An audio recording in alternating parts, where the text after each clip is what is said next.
जय हिंद प्यारे बच्चों। आज हम इस वीडियो के माध्यम से कक्षा 6 की हिंदी की एनसीईआरटी की पुस्तक मल्हार के पार्ट नंबर 3 जिसका नाम है पहली बूंद कविता के प्रश्न उत्तर को हल करेंगे, गतिविधियों को हल करेंगे। आप इस वीडियो के अंत तक बने रहिए। जिन बच्चों ने अभी तक इस चैनल को सब्सक्राइब नहीं किया है वो चैनल को सब्सक्राइब कर ले। आइए शुरू करते हैं। पहली बूंद यह कविता है। इस कविता के माध्यम से कवि यह बताना चाहता है कि वर्षा की पहली बूंद धरती के लिए नवजीवन का प्रतीक है। यह बूंद न केवल धरती की प्यास बुझाती है बल्कि उसमें नई ऊर्जा और स्फूर्ति का संचार भी करती है, जिसमें पाठक प्रकृति के प्रति आदर और प्रेम महसूस करता है। आइए बच्चों प्रश्न और गतिविधियों को हल करते हैं। पाठ से मेरी समझ से पहला प्रश्न का नीचे दिए गए प्रश्नों का सटीक उत्तर कौन सा है, उसके सामने तारा बनाइए। क्या बनाना है बेटे? तारा बनाना। तो पहला प्रश्न है, कविता में नवजीवन की ले अंगड़ाई किसके लिए प्रयुक्त हुआ है? नवजीवन की ले अंगड़ाई अंकुर के लिए, जब बीज का से अंकुरण होता है, ठीक है, उसकी बात की गई है। नए जीवन निकलता है, पौधे का नया जन्म होता है, इस तरह से। दूसरा, नीले नयनों सा यह अंबर काली पुतली से ये जलधर में काली पुतली है। काली पुतली किसकी है? मतलब बारिश की बूंद या धरती या बादल? काली बूंद मतलब काली पुतली से जलधर, जो जल को धारण करने वाले कौन होते हैं? बादल। तो इसका उत्तर बादल है। ठीक है। अब दूसरे में बताया गया है कि आप अपने मित्र के साथ चर्चा कीजिए कि आपने ये उत्तर क्यों चुने। इसका उत्तर ये होगा क्योंकि ये विकल्पों में सबसे उपयुक्त उत्तर थे, इसलिए कविता में इनके बारे में पढ़ा था, इनके बारे में ही बात की गई थी, इसलिए मैंने इन उत्तरों को चुना। तो मिलान कीजिए। मिलान है, यहाँ पर आपको मिलाना है। पहला देखो, आसमान से उड़ता सागर लगा बिजलियों के स्वर्णिम पर। उड़ता सागर, सागर उड़ नहीं सकता लेकिन बादल उड़ सकते हैं, तो यहाँ पर बादलों की बात की गई है। ठीक है बेटे। बजा नगाड़े जगा रहे हैं बादल धरती की तरुणाई। नगाड़े बजना यानी मेघ गरजना या बादल गरजना। ठीक है, तो इसकी बात की गई है। इसका पहला होगा, नीले नैनों सा ये अंबर काली पुतली से ये जलधर। काली पुतली से ये जलधर, नीले नैनों, जो लाइन है नीले नैनों सा, नीला आसमान होता है ना, ये नीला, तो आकाश के बारे में बात की गई है। वसुंधरा की रोमावली सी हरी धूप पुलकित मुस्काई। हरी रोमावली सी के ना हरी धूप के बारे में बात की जाए, धरती पर हरी धूप। ठीक है, आगे देखो, पंक्तियों पर चर्चा। कविता में से चुनकर कुछ पंक्तियाँ नीचे दी गई है, ध्यान से पढ़िए और इन पर विचार कीजिए। आपको इनका क्या अर्थ समझ में आया? अपने विचार कक्षा में समूह में साझा कीजिए और अपनी लेखन पुस्तिका में लिखिए। मतलब यहाँ पर कविता की पंक्तियाँ दी गई है, आसमान में उड़ता सागर लगा बिजलियों के स्वर्णिम पर, बजा नगाड़े जगा रहे बादल धरती की तरुणाई। तो इन पंक्तियों में कवि ने बादलों को उड़ते हुए सागर के समान बताया, जैसे बादल आसमान में उड़ रहे हैं, वो जो बिजली की सुनहरी चमक से सजे हुए हैं। जब बिजली गरजती है, दिखाई देती है, तो चमक उठते हुए बादल की गर्जन नगाड़ों की तरह लगती है, जो धरती की सोई हुई तरुणाई मतलब युवावस्था को जगा रही है। दूसरी पंक्ति में क्या बताया? तो दूसरी पंक्ति है, नीले नयनों सा ये अंबर काली पुतली से ये जलधर। जल को धारण करने वाले मतलब बादल। कोरोना विगलित आंसू बहाकर धरती की चिर प्यास बुझाई। तो इसमें इस पंक्तियों का अर्थ ये है, इस प्रकार है। इन पंक्तियों में कवि ने आकाश को नीले आंखों और बादलों को काली पुतली की से तुलना की है। जब करुणा से पिघले हुए बादल बारिश के रूप में आंसू बहाते हैं तो धरती की पुरानी प्यास बुझ जाती है। जब बादल गरजते हैं तो सूखी धरती होती है, प्यासी धरती की प्यास बुझाते हैं और वह ताजगी और जीवन से भर जाती है। तो इस तरह से इनका उत्तर ये है। सोच विचार के लिए कविता में एक बार फिर से पढ़िए और निम्नलिखित के बारे में पता लगाकर अपने लेखन पुस्तक में लिखिए। जैसे बारिश की पहली बूंद से धरती का हर्ष कैसे प्रकट होता है, तो यहाँ पर उत्तर लिखेंगे, कविता में बारिश की पहली बूंद गिरते ही धरती में जीवन का संचार होता है, जैसे नया जीवन हो रहा हो। सूखी धरती पर पहली बूंद मतलब धरती सूखी हुई है, जब उसमें पहली बरसात की पहली बूंद पड़ती है तो वह अमृत के समान लगती है। जिसमें धरती का सूखापन, जो सूखी हुई धरती है वो उसका सूखापन ख़त्म हो जाता है और नए अंकुरण फूट पड़ते हैं, नए पौधे का जन्म होता है। धरती पर हरी घास यानी दूब उगाती है और वह खुशी से मुस्कुराने लगती है, वो चारों तरफ हरियाली से दिखने लगती है। इस तरह से आप इसका उत्तर लिखेंगे। आप यहाँ प्रश्न दो, कविता में आकाश और बादलों को किन के समान बताया गया है। यहाँ पर उत्तर लिखेंगे आप, कविता में आकाश और नीले आँखों यानी नीले नैनों के समान और बादलों को काली पुतली यानी काली पुतली से ये जलधर के समान बताया गया है। यह तुलना आकाश और बादलों की सुंदरता और उसकी जीवनदायिनी शक्ति को दर्शाने के लिए की गई है। जब ये बादल कोरोना से पिघलकर बारिश के रूप में धरती पर गिरते हैं तो धरती की चिर प्यास बुझ जाती है। जो चिरकाल से प्यासी है धरती, तो उसकी प्यास बुझ जाती है जब बादल धरती पर गिरते हैं। ठीक है, बादल धरती पर गिरना मतलब बारिश के रूप में। ठीक है बेटे। अगर वो कविता की रचना, आसमान में उड़ता सागर लगा बिजलियों के स्वर्णिम पर। कविता की इन पंक्तियों में सामान्य देखें तो समुद्र का आकाश में उड़ना असंभव है। आकाश में समुद्र कभी उड़ नहीं सकते, ठीक है, तो असंभव है। लेकिन जब हम इन पंक्तियों का भावार्थ समझते हैं तो अर्थ इस प्रकार निकलता है, समुद्र का जल बिजलियों के सुनहरे पंख लगाकर आकाश में उड़ रहा है। ऐसे प्रयोग न केवल कविता की सुंदरता बढ़ाते हैं बल्कि उसे आनंददायक भी बनाते हैं। कविता में ऐसे दृश्यों को पहचानें, उन पर चर्चा कीजिए।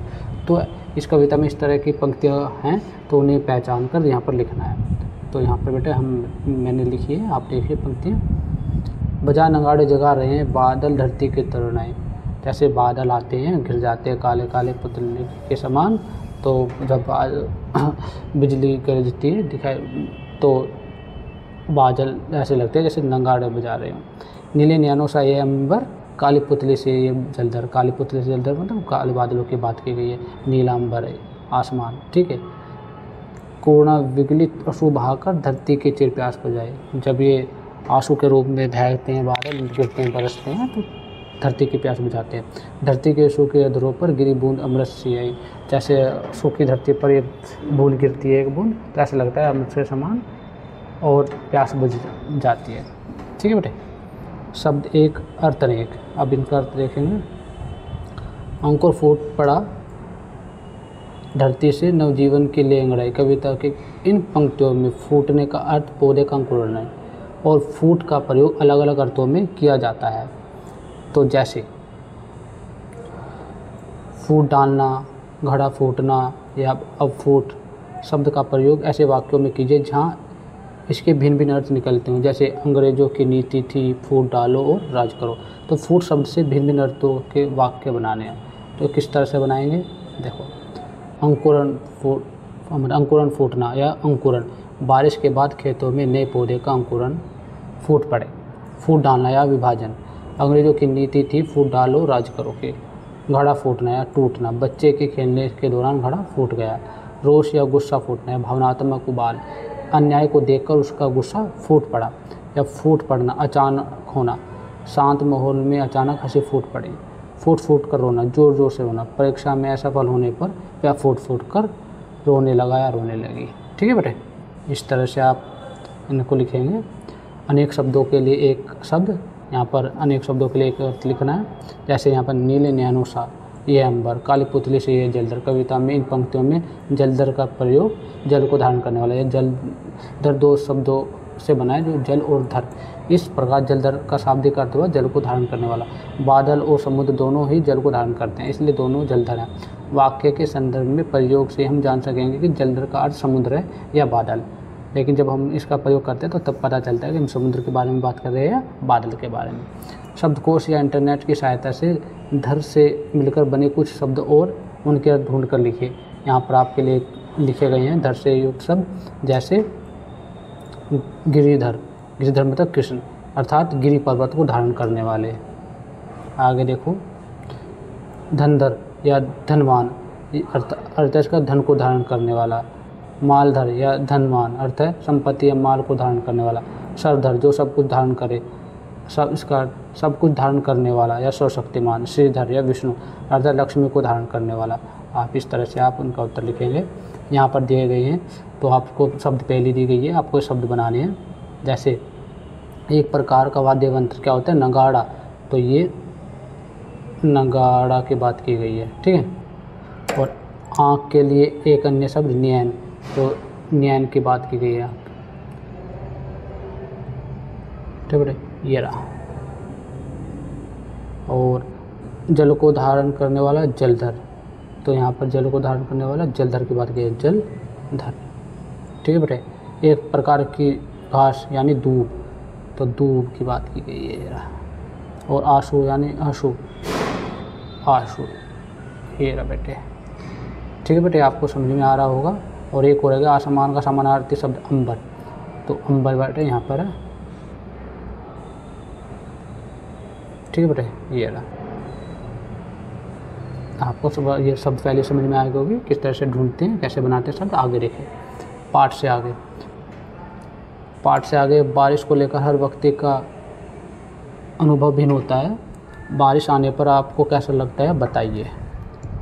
तो आपका इसका उत्तर लिखेंगे जैसे आपका अनुभव होता है। मैंने यहाँ पर लिखा है बारिश आने पर अनुभव। बारिश आने पर मुझे बहुत अच्छा लगता है। जब पहली बूंद ज़मीन पर गिरती है तो मिट्टी से उठने वाली सौंधी महक, जैसे पृथ्वी पर पहली बूंद पड़ती है तो मिट्टी से महक आती है, जो सौंधी महक मुझे बचपन की याद दिलाती है। बारिश में बूंदों की आवाज़ सुनकर मन को शांति मिलती है, जैसे टप टप पड़ती है उनकी आवाज़ें आती है।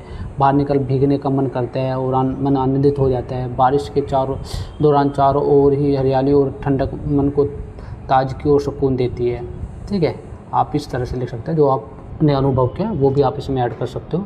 अब इसमें दूसरा देखो, आपको कौन सी ऋतु सबसे अधिक प्रिय और क्यों लगती है बताइए, ठीक है। आपको इसका उत्तर बताना है। जैसे मैंने यहाँ पर लिखा है प्रिय मेरी ऋतु कौन सी है। मेरी सबसे प्रिय ऋतु बसंत है, क्योंकि बसंत में प्रकृति अपने सबसे सुंदर रूप में होती है। चारों तरफ फूलों का खिलना, हरी भरी घास, पेड़ पौधे, नए कपोलों का आना, मतलब नए पेड़ों पौधों पर नई नई पत्तियों का आना, ठीक है। और मन को बहुत भाना। मौसम भी इस समय न तो बहुत ठंडा होता है न ही बहुत गर्म, जिससे बाहर घूमने और प्रकृति का आनंद लेने में मज़ा आता है, यानी बाहर घूमने में अच्छा लगता है। बसंत का ऐसा में नई ऊर्जा और सकारात्मकता से भरपूर होता है, जो मुझे बहुत प्रिय लगता है। जो आपके अनुभव हो आप इसमें वो भी ऐड कर सकते हैं बेटे, ठीक है। संचार माध्यमों से इसमें क्या, प्रत्येक मौसम समाचार के विभिन्न माध्यमों जैसे इलेक्ट्रॉनिक या प्रिंट या सोशल मीडिया के प्रमुख समाचारों में रहता है। संवाददाता कभी बाढ़ तो कभी सूखा तो कभी भीषण ठंड से समाचार देते दिखाई देते हैं। आप भी बन सकते हैं संवाददाता, लिख सकते हैं समाचार। तो किस पर लिखना है, अत्यधिक गर्मी, सर्दी या बारिश में आपने जो स्थिति देखी है उसका आंखों देखा हाल अपनी कक्षा में प्रस्तुत कीजिए, ठीक है। तो यहाँ पर शीर्षक लिया है उत्तर भारत में ठंड का कहर, सामान्य जीवन प्रभावित, ठीक है। 30 अप्रैल 2025, स्थान नई दिल्ली। उदाहरण के लिए लिया बेटा, 30 अप्रैल को यहाँ पर ठंड नहीं पड़ती, लेकिन उदाहरण के तौर पर लिया है हमने। आप इस तरह से लिख सकते हैं, दिल्ली में ठंड नहीं होती बेटा, गर्मी होती है अप्रैल में।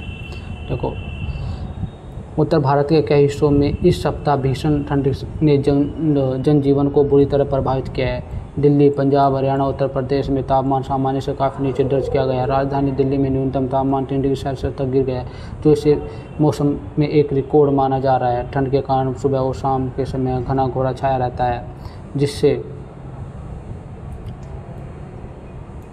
जिससे दृश्यता कम हो गई है, मतलब दिखाई देना दूर तक कम हो गया है। लोग सड़क पर, रेल यातायात बुरी तरह प्रभावित हुआ है, मतलब लोग सड़कों और यातायात पर जा नहीं पा रहे, यातायात प्रभावित हो रहा है। स्कूली बच्चों और बुजुर्गों के खास परेशानी हो रही है। सरकार ने प्राथमिक कक्षाओं के लिए स्कूलों को कुछ दिनों के लिए बंद कर दिया है, ठीक है। मौसम विभाग ने अगले दिनों तक शीतलहर जारी होने की चेतावनी दी है और लोगों से आग्रह किया है कि वे आवश्यक सावधानी बरतें ठंड से बचने के लिए।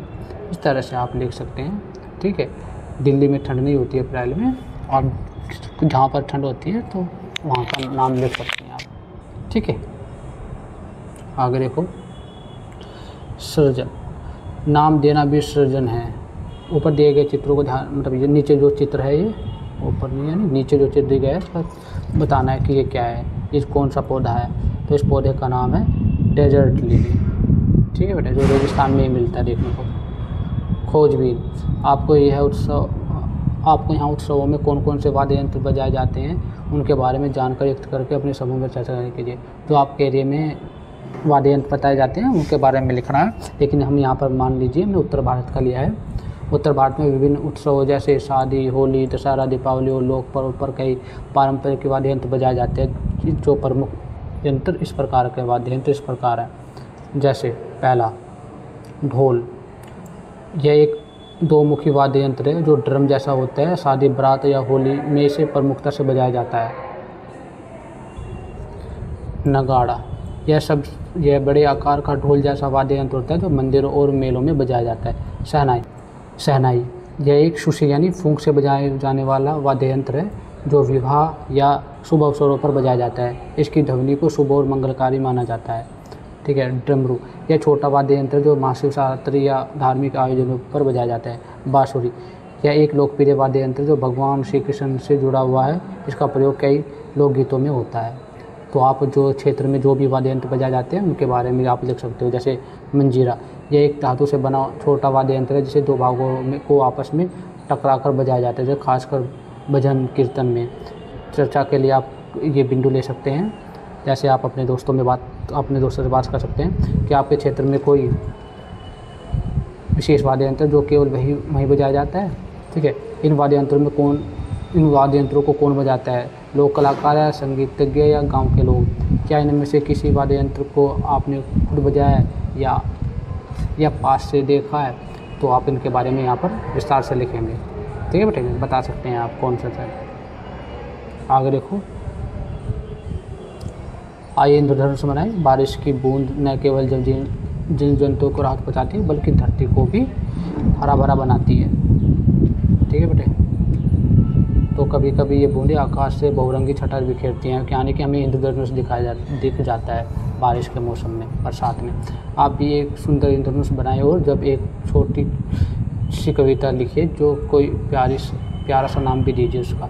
जैसे ये इंद्रधनुष है 7 रंगों का। ठीक है, यहाँ पर देख रख सकते हो आप ये। ठीक है। और इस प्यारा इंद्रधनुष इस कविता आप अपनी तरफ से भी निर्माण कर सकते हो, स्वयं निर्मित कर सकते हो। जैसे इंद्रधनुष की छाया में सपनों की है माया में, बच्चे देख हर्षित होते, बूढ़े भी मन से झूम उठते। व्योम का केनवा सजाता, आसमान में रंग बिखराता, हर रंग की है अपनी भाषा, जीवन में भर दे आशा, प्रेम, शांति और सुख का संकेत। इंद्रधनुष का अनमोल संदेश, रंगों की इस प्यारी छटा में जंग की सारी खुशियाँ बसी। ठीक है बेटे। तो आपकी यह गतिविधियाँ और क्वेश्चन आंसर ख़त्म होते हैं। तब जिन बच्चों ने चैनल को सब्सक्राइब नहीं किया चैनल को सब्सक्राइब कर लें। जल्दी मिलते हैं नेक्स्ट वीडियो में। तब तक के लिए बच्चों जय हिंद।